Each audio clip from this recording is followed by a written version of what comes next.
In this video, I will be doing the heating season tune-up / maintenance on this York furnace. It is a dual fuel heat pump with gas backup.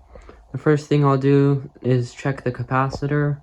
So it's a 7.5 microfarad capacitor, but it's only testing at 5.2 microfarads. So this needs to be replaced. I don't currently have one on me. For some reason, York does not put the blower motor current anywhere you can easily find, so you'll have to look at the manual. It's a 60K and it's a 3-ton system, so I'll assume it's this one right here. So if you go over, it's a 4.8 amp blower motor. So I'll go ahead and test that right now.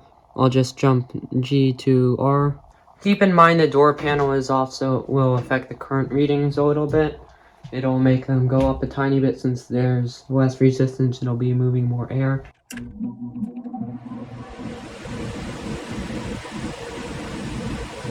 So the blower motor current is a little bit high.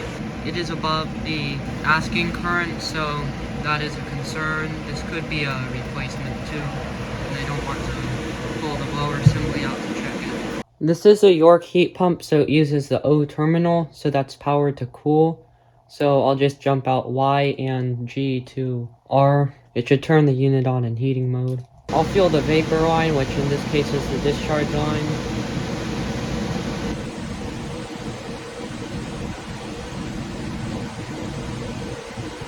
It seems like the outside might have a time delay, so I'll cut to when it turns on.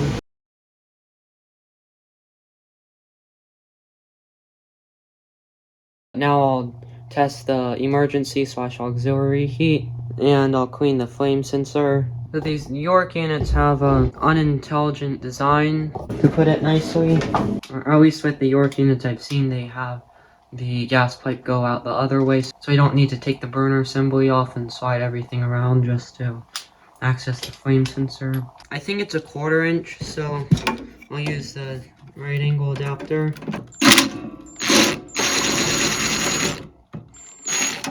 So this is the flame sensor / flame rod. There isn't really much buildup, but I'll use some paper anyways. Some stuff did come off of here, so I'd say it did clean some amount. And now I'll go ahead and reinstall the flame sensor / flame rod, and then I'll do a current test. I don't have a manometer, combustion analyzer, or carbon monoxide meter, so I can't test those, and those I would do during my normal maintenance. And the filters are good if anyone is wondering.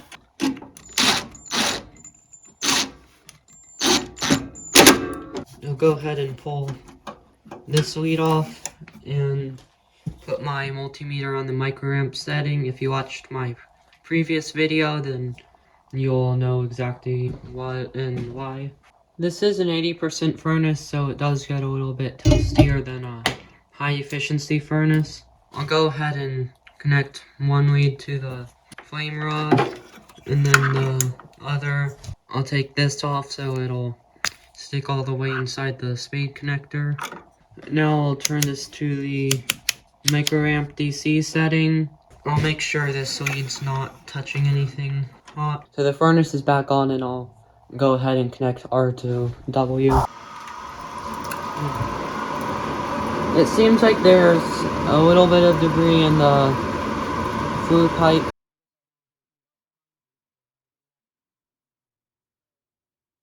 The igniters came on, then it just fired, and there's 2.5 or so microamps through the flame sensor, which looks good to me.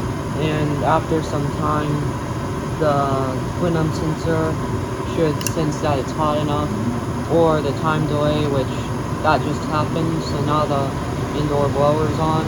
Sorry it's not focusing, but I don't think I see any flame rollout. So that looks good. So the furnace looks good, and that will conclude today's video. Maybe next video will be a YouTube short of testing the heat pump portion and testing the TD and heating. I have a Discord server, link is in the description. Please subscribe.